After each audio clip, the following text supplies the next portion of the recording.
am someone who cares about this country. I'm scared of the direction this country's been heading. I'm not a politician. I've never run for office before, but I'm somebody who looks around and sees problems. And not just with the election of Obama, but a lot longer and before that. I've seen problems. I started an organization a year or so back called the Founding Fathers Education Association. And we actually went around to high schools and we handed out copies of the Constitution. Okay? Our whole mission was to make a difference. We've handed out thousands of these constitutions. The Larimer County Parade, or the Corn Roast Parade in Loveland, we handed out over 1,500 copies of the Constitution at that parade.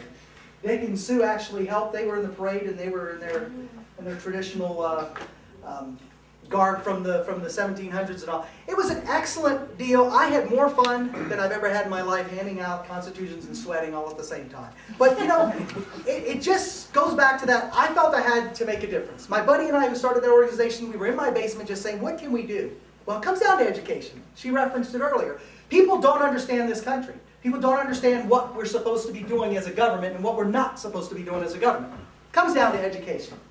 I got involved on April 15th with the Tea Parties. I was out in Denver. I took my kids out of school. We went down there. We came back to Loveland. Anybody who was at the Tea Party in Loveland, there was over 1,000 people on all those corners. My favorite part of that story is that in the paper they said something about we were going to be on a couple corners, and they said, well, the opposition's going to be on the opposite corner. There was no opposite corner. I think they showed up and said, we're out of here. Because I couldn't find him, and I walked all through that thing. I mean, it was amazing. But we met some people there, and I helped organize the Loveland 912 group. Inspired by Glenn Beck, 912 meaning bring us back to where we were the day after 9/11. We were all Americans. We had flags, because everybody remembers that. The flags were everywhere. People were proud to be Americans. We were a country. That's what we need to get back to. We need to get back to those values. So I'm scared. We do this 912 thing, and we've done a lot of good. In fact, 912's got a meeting next Tuesday night in Loveland. Getting involved is so important. But I kept asking myself this question: what is wrong with Washington? Washington is not listening to the people. There's a culture in Washington that is so removed from the people. We've got problems. I said, we need to get real average Americans in office. And then I looked in the mirror and said, okay, why not you? Why not take this leap? I can do this. You're above average. Thanks, Carl. I did not pay him to say that. But, you know, you just, for me it was, I'm not going to say a calling because I don't want to make it sound like something greater than that, but it's just, we have to change that culture. So I said, I need to do this. I've got principles, I've got ideas, I'm educated, I can do this. I can do this. I want to go to Washington to represent the people. I want to represent those 1,000+ people and the 5,000+ in Denver that were out there holding those flags. Don't tread on me. We need to bring that street protest to Washington. And we can't go quietly. I'll obey the rules, but I'm not going to be quiet if I'm elected and I have the honor of serving this district.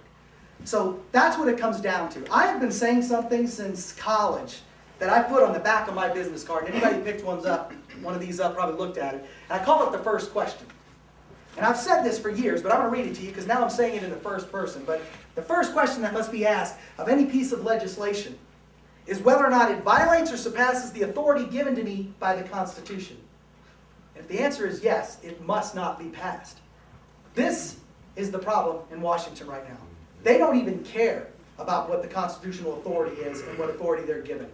They just do stuff. They do it because it's a way to bring money back to the district. They don't care about the constitutionality. How many people have received the little flyers from Betsy Markey? I've gotten three. Actually gotten 3 of them in the last month or so. I don't have the one with me. I left it at home, but I'm always amazed when you open them up because she's bragging about how much money she brought back. $200,000 for this, $300,000 for that. And then, of course, it always says, by the way, paid for by taxpayer expense and the things. It's even better. I don't have that kind of free printing. But my problem is this. Why are we sending all this money to Washington only to hire, and you do hire your congressperson, to go get that money back? There's a problem there. Because when we send that money to Washington, and then we have to bring it back, 2 things happen. One, it comes back a heck of a lot smaller. That dollar that we gave them becomes 50 cents by the time it hits any kind of purpose for us out here. The other thing that happens, it comes with a bunch of strings, okay? Strings to that money. They tell us what to do with that money. Years ago, they wanted all the states to raise the drinking age to 21.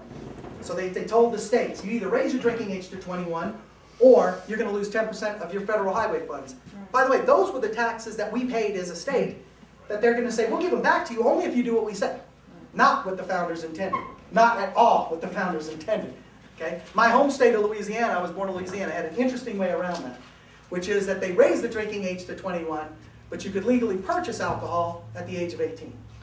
You gotta love the creativity of the Cajuns down in Louisiana where I'm from. Now, it didn't last long, but it was a creative idea for as long as it did. I kind of like it. But that's the kind of things that we are not supposed to be doing as a government. And we've got to get them and get away from this. Because that money comes back with those strings. It comes back smaller.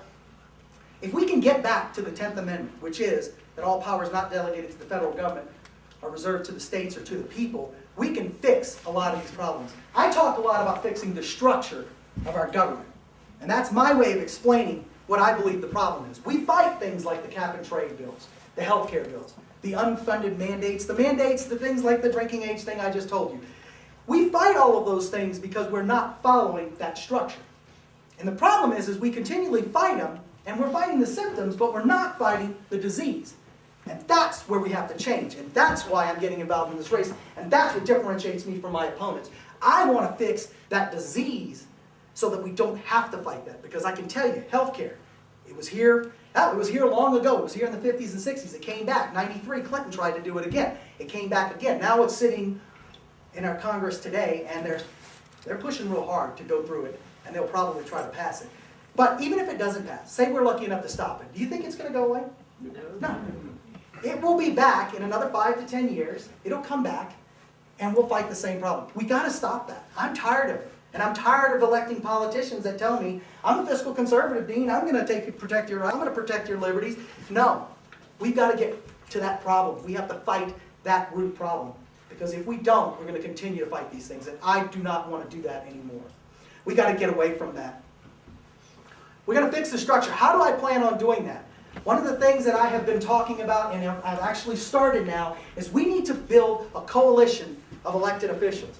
Now, it's one thing to say, okay, I'm going to go to Washington as your congressperson, and then maybe there'll be another 10 or 15 people like me yelling and screaming about this. That's going to be somewhat effective, but it's not going to be effective enough. We have to bring that coalition all across elected officials. It has to be in the Senate, the Congress, the governors have to get involved. We have to have our state houses pushing back. And we have our constitutional sheriff should be getting involved. Our city councils need to all talk the same language of what I'm talking about and bringing and fixing that structure. If we do that, up and down the spectrum, all the way from hopefully a president someday, all the way down, then we can get this accomplished. Because governors have a right of nullification. And it's the word that people don't want to say. But it basically, they have the right to tell the federal government when they do these things that you don't have the right to do this. They can push back, but they're going to need help in the Congress. They're going to need help in their state houses. They're going to need help up and down the line. That's how we do it. We build this coalition. I had the honor of being invited to participate in the 10th Amendment Summit in Atlanta, Georgia last week. I believe it's last week. The weeks are running together. But this was 30 representatives or candidates running around the country, running for governor, for the state houses, and for the Congress, and even a Senate candidate. All coming together to say we are supporting the 10th Amendment and we're going to push it. Well, I had the privilege at that meeting, because we all met privately, to say, guys, we need to build this coalition. We need to get together and start spreading this across the country. Well, they're going to do it. We are going to do this. We're going to start this yet, but we're going to still start this because we have to get to that fix if we fix this major problem. So that's what I'm about. That's what I want to do. I am a constitutional conservative. I am that first. I have challenged the Republican Party has shifted to the left, and for some weird reason, I've seen the Republican Party shifting more. I want to go and I want to get in the Republican Party and all parties and say we can do better than this. I've been a Republican since I was a kid. I politically matured in the Reagan years. I said I'm 40 years old. I wasn't able to vote for Reagan, but 87 is when I was old enough to vote. Unfortunately, could not vote for him, but I tell you what, I admire the man. I have a picture I got when I was 17 years old in my office at home of Ronald Reagan. So that's what I'm about. That's what some of the things I want to do. I'm asking for your support because we can get this done. But it's going to take somebody like me with a big mouth and a lot of energy and a lot of passion to go to Washington and make this happen. And I will fight to do this for you. I promise you that. So my name is Dean Madere. My website is madere2010.org. It's on all the flyers and my business cards back there. I'd love to earn your support, and I'd love to take questions when we're all done with this. So thank you folks so much for listening.